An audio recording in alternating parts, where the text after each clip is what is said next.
we are seeing so many conversations around, commitments around climate finance, $100 billion per year, 120 billion, and also, the African countries asking that funding should be increased. But as grassroots movements, we are wondering, as we are actually thinking about these funds and people pledging, countries pledging, where does it end? Does it get to the people that are facing the climate impacts firsthand, the people at the front lines of climate change? What is the mechanism of them getting that funding? We were set up 20 years ago because we actually saw failure in the field of conservation philanthropy that valued frontline communities, that worked with them and strengthened them in a way, but that never put them in the position of being the solutions of their own problems. The founder of Francisco Foundation, that set it up in '94, was also one of the two first funders of Global Greengrants. Because most of these maybe interventions or approaches that are being used by big organizations, sometimes it's top-down, so the voices or the issues of the communities are never heard. That's why I'm part of this movement. I believe in collecting voices, especially of indigenous peoples, pastoralist communities in northern Kenya. Creo que tenemos como Tierra Viva y como otros fondos que estamos trabajando a nivel local, estamos obligados a redoblar esfuerzos. Nosotros como Tierra Viva somos como los que andamos poniendo un poco las condiciones para que se muevan. Nos pidieron la entrevista, dije, aquí ando con las compañeras, no puedo hablar solo yo.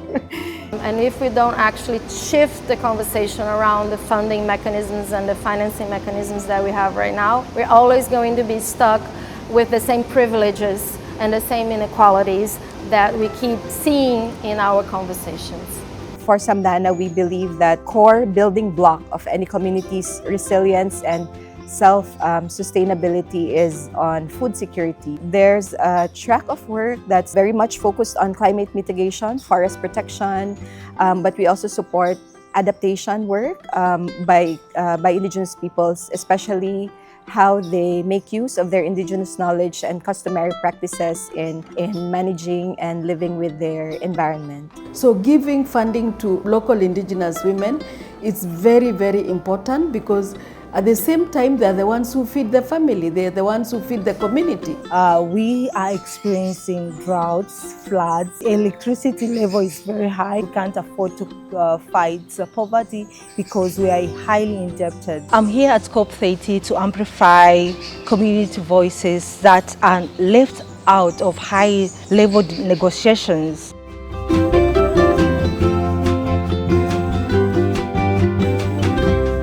Tener un mapa de iniciativas lindas en el mundo, de soluciones climáticas que ya están caminando y que las COP tienen que cambiar, que la negociación no es más que poner más recursos y aumentar el financiamiento climático para las comunidades.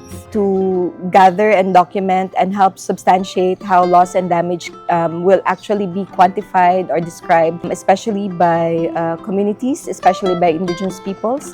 So we are very keen to contribute on how to define or to help measure, even the term measuring non-economic loss and damage, like loss of cultural artifacts, loss of language, displacement.